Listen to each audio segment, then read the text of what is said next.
glória, em nome de Jesus. Amém.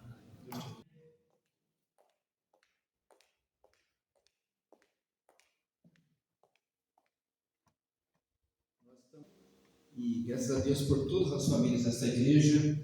Vamos abrir nossa Bíblia em Primeira Epístola de Pedro, capítulo 3. E aqui Pedro fala: mulheres, sede vós igualmente submissas ao vosso próprio marido. Não é para ser submissa a todos os homens do mundo, a todos os homens da igreja, não é nada disso. Mas submissa ao próprio marido. E o desdobramento disso é muito interessante. Mas primeiro vejamos as partes. O que é submissão? A mulher, o próprio nome mulher, lá no hebraico, o texto é grego, mas lá no texto hebraico, o homem foi criado então o homem é a imagem de Deus. A palavra homem é ish. A mulher é ishá. O próprio nome da mulher deriva do nome do homem, o próprio corpo da mulher deriva do corpo do homem. Então, criar, formada a mulher a partir dela. A mulher foi formada primeiramente a partir do barro. Ela foi feita de barro, mas mediante um homem que já estava de carne, feito de carne, tornado-se carne. E ela faz parte do corpo. O pacto é selado com o homem, com Adão, com Ish, homem. E é do homem Ish que Deus reclama a aliança. Mulheres, sede vós igualmente, como eu falei antes, obrigado, submissa a seu próprio marido, para que se ele ainda, caso ele não obedeça a palavra, então seja ganho sem palavra alguma. Quer dizer que não é não pregar, tá? Mas é evitar de ficar falando. Eu vou contar alguns exemplos agora. Então, por meio do procedimento de sua esposa, uma crente não pode casar com um descrente, um crente não pode casar com uma descrente. Por quê, meus irmãos? Por causa do desdobramento das aflições, da falta de compreensão desses dois mundos que vão se chocar o tempo inteiro. E para que você não seja uma só carne com alguém que não é carne de Cristo, não faz parte do corpo de Cristo. Então, aqui nós vemos que caso a mulher venha para a igreja, mas ele não seja da igreja, ela deve não ficar reclamando dele, porque ele ainda não é da fé. Não ficar jogando na face do homem aquilo que ele é, aquilo que ele deixa de ser, e então causar conflitos dentro de casa. Aquele cidadão ia na igreja, assim, ficava parado lá com as mãozonas no bolso, assim, olhando o pastor, e com um palitão na boca, porque ele podia fumar dentro da igreja. Ele colocava o palitão e ficava lá, e começou a ir na igreja, gostava, aquela camisa aberta no meio da barriga, e foi que não me contou, foi indo. Ô pastor, quer uns estudos aí, se eu me dar uns estudos em casa? Tá bom, seu Zé, eu vou ensinar o senhor sim. Mas aqui não tinha uma mulher, segundo a cidade, era uma praga. Tinha uma amiga, ele não tinha um amigo, porque quando chegava na porta da casa dele para chamar ele para pescar, ela jogava água quente, ela jogava água fria, ela jogava um pedaço de pau e mandava aí, porque parecia um monstro. E a fama dela aí corria a cidadezinha lá de Chiparaná. Aí o pastor João ficou assim, na cabeça, é sua casa, ele já imaginou o vidro dele todo rasgado, a briga rasgada, a mulher correndo com ele. E aí ele chegou no dia certo e começou a estudar bíblico. Pastor, seu vai lá, olha, né, pastor? Aí eu vou sim, seu Zé, eu vou sim. Chegou lá, a mulher estava varrendo uma vassoura de palha, assim, e ela, oi, o senhor é o pastor João? Ele vai, meu Deus, é agora ela vai para cima. Sou sim. Então entra, pastor João, faz favor, eu vou passar um café. Não, põe sua moto aqui, não deixa sua moto aí fora, não tem bandido aqui, mas você deixa aqui para passar o menino, derrubar, aí queimar a perna no escapamento, põe sua moto aqui dentro. Tá bom, pôs a moto, fique tranquilo que o Zé está chegando. Eu vou lá no fundo, ele está lá no fundo. Então. Chegou lá, chamou o Zé, jogou um balde para fugir, estava roçando lá, jogou um balde de água, veio com a roupa da mulher lá, mal seco. Aí, ô pastor, tudo bem? Como é que a mulher está? Não, a mulher está bem. Foi ele fazer um café, ela já volta. Ela falou, tá bom. Quando ela veio com café e bolinho. Ô pastor João, não trouxe o café, trouxe bolinho para o senhor também. Pastor, pensando no menino está envenenado, né? Não vou cair nessa, não, estou com um pouco de azia. Não, mas eu faço questão, se eu a farofa, faço uma farofa, tem uns ovos fresquinhos ali que eu tirei da galinha. Aí, não, pastor, come o bolo, depois você vai falar. Você vai aprontar. Na saída, ela deve, vou ver se minha moto está inteira. Deu uma olhada lá fora, a moto estava inteira. Ele foi, quem sabe arriscou a moto, se assento todinho com gilete. Porque a mulher era muito, era um terror. Ela saiu, apertou a mão dele, discipulado, ela ficou lá. Olha, o senhor gostou disso tudo? Aí, gostei sim, pastor, você vai voltar outras vezes. Ele olhou para a mulher, minha senhora, ô pastor, muito bom, pode ser você pode voltar. Está bem, pastor? Aí apertou a mão dele, depois precisa conversar com o senhor, viu, José? Chegou lá na quarta-feira, dia de estudo bíblico. O pastor estava na porta esperando. Ele chegava sempre mais cedo, o seu Zé. Seu Zé, o que aconteceu? Estou muito decepcionado com o senhor. O senhor difamou sua mulher por todo lado, todo mundo pensa que ele é uma peste, que ele é uma praga, que ela não vale nada. E o senhor, eu estou com vergonha do senhor, tanto que o senhor mentiu, seu Zé. Não menti não, pastor. Mas como a mulher, aquela mulher, todo mundo que a mulher daquela, rapaz, esse pastor fala coisa do senhor. Tudo que eu falei do senhor é verdade. Mas eu falei para ela, eu gosto do senhor sabe, eu sou um na roça, eu gosto mesmo. Eu falei para ela, se ela maltratar o senhor, eu ia dar uma surra nela de facão, eu ia bater nela, jogar, arrancar o cabelo dela. A mulher não é esse tipo de submissão forçada que a Bíblia diz, é submissão por amor, não é submissão porque está ameaçado de morte. É submissão de alguém que tem um espírito tranquilo, um espírito manso, cordial, que foi renovado por Deus. Então, por isso que ele diz, observar seu honesto comportamento. Então, a mulher deve ser submissa, não por ameaça, por tristeza, por coação. Deus requer da mulher que ela seja uma mulher companheira do homem. Ela não pode, na linguagem da psicologia e psicanálise, ela não pode castrar, quer ser a mãe do marido dela. Ela tem que ser a esposa.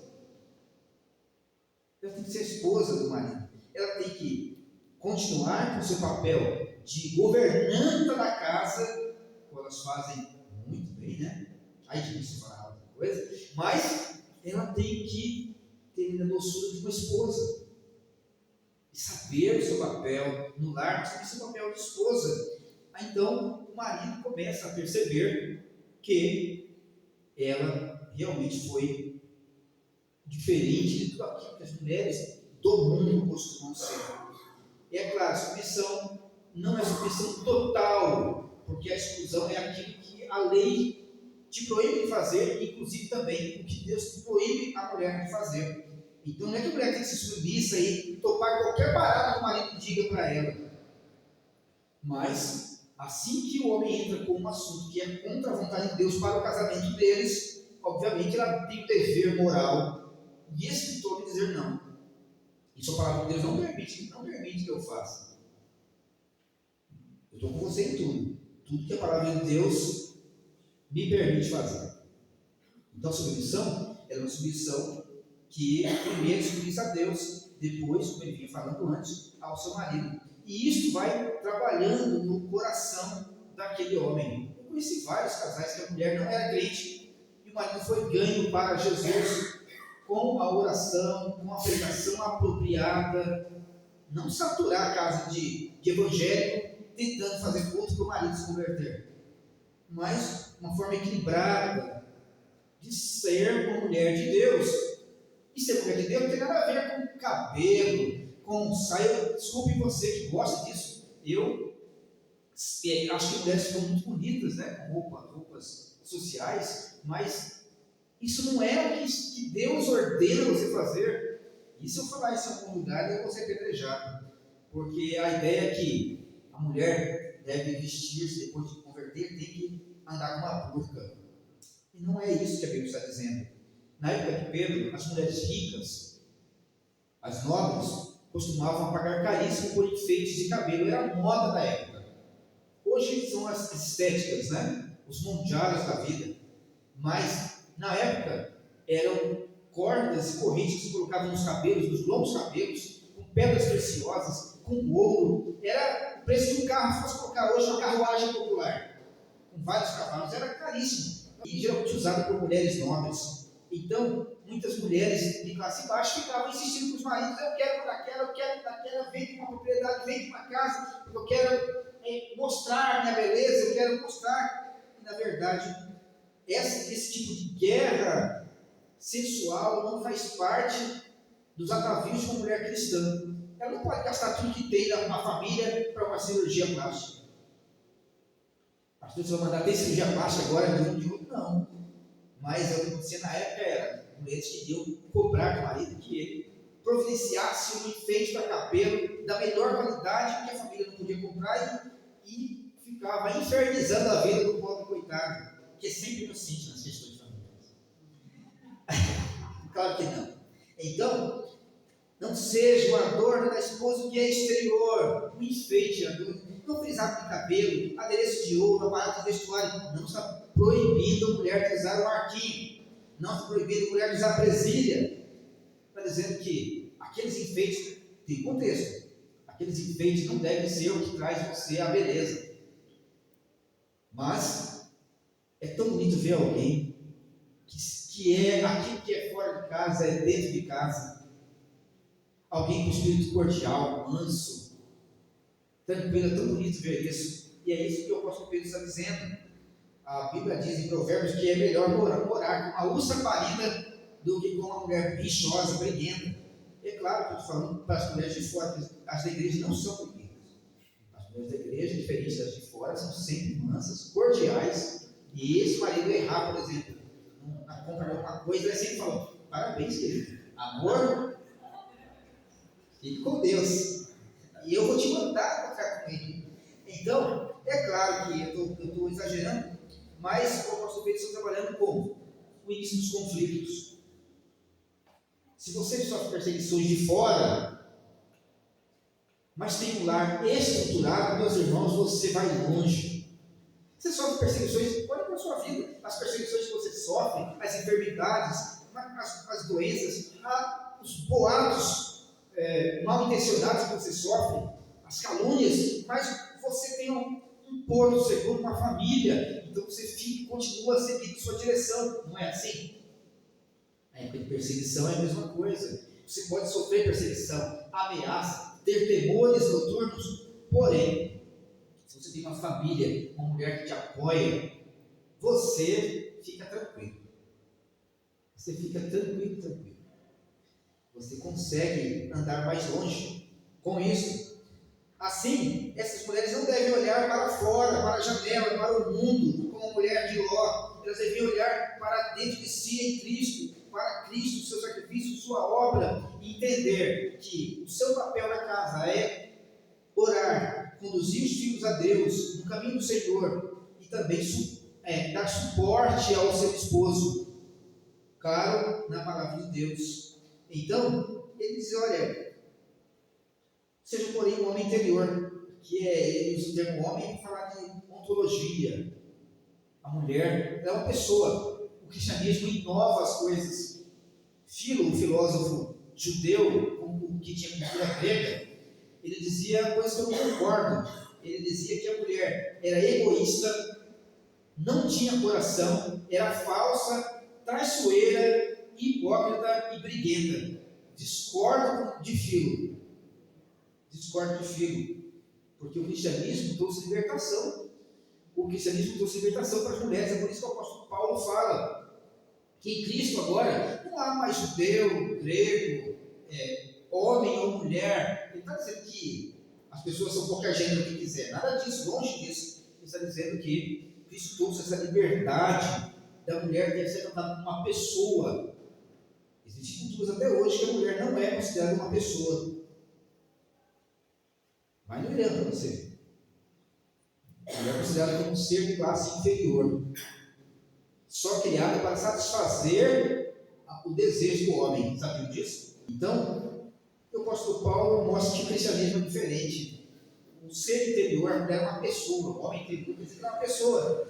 É uma pessoa unida ao incorruptível. Ela é unida a Deus. Ela foi criada para ser santa, para ser pura dentro do seu lar. Tem um espírito manso e tranquilo. A parte que eu não preciso nem explicar para vocês, que vocês já fazem isso. que é grande valor diante de Deus. Olha que papel maravilhoso. Ele cita o exemplo de Sara, que obedecia a Abraão chamando do Senhor. A partir de hoje, minhas irmãs, a partir de hoje, nós sabemos que Sara chamava Abraão de Senhor. Mas a ideia aqui é que ela sabe o papel de Abraão na família e ela sabe o seu papel. Não é para rebaixar Sara. Ela sabe o seu papel. Ela passou muitas provas junto com Abraão. Vocês que já leram a Bíblia algumas vezes, vocês viram quantas provas Sara passou com Abraão. Depois Abraão, ela passa provas grandiosas. Claro, ser humano tem sentimentos, temores, mas ela permanece firme, mesmo quando a sua fé se enfraquece. O Senhor veio para parar a prometida do filho. Então, minhas irmãs, as mulheres são chamadas de santas que esperam em Deus, mas é a mulher que ora pelo marido, que não fica praguejando, que não fica lançando pedra nele, que o mundo já joga bastante pedra nas pessoas, nos homens, nos chefes de família, mas ela ora por ele, ela ensina os filhos. A carta de Colossenses, a carta gêmea de Efésios e Colossenses, fala que a mulher, ela de fato, ela tem essa submissão escrita no seu coração. Ela confia que o homem vai liderá-la e não é rebaixar nenhum. Infelizmente, o mundo moderno tem destruído a ideia de uma mulher feminina, e a mulher não deve se masculinizar, cantar música de bebedeira, vai sair para beber. Isso tudo é desvirtuar o ser mulher, a ponto de agora estarem querendo proibir no Brasil a mulher ser chamada de mulher, e sim uma pessoa que gesta, e outros termos mais incomuns. Não, mulher é mulher e ela tem o seu papel definido por Deus e também pela biologia. Não só por Deus, mas Deus é o Senhor da biologia, e a biologia também tem papel definido para o ser mulher. Então, meus irmãos, para não falar que eu estou só apando as irmãs aqui nesta noite, para que vocês não saiam correndo para casa, então nós vimos Pedro falando: olha, então Sara obedeceu chamando o Senhor, e ela não teve perturbação alguma. É aquela mulher lá de Provérbios que tem garra, que levanta, que cuida da casa, que não é empurrada para passar uma roupa, que não deixa o marido sair amassado, parecendo uma nota de 5. Ela é uma mulher que colabora com o seu lar alegremente, educa seus filhos e faz com que a família seja um doce para aquele homem.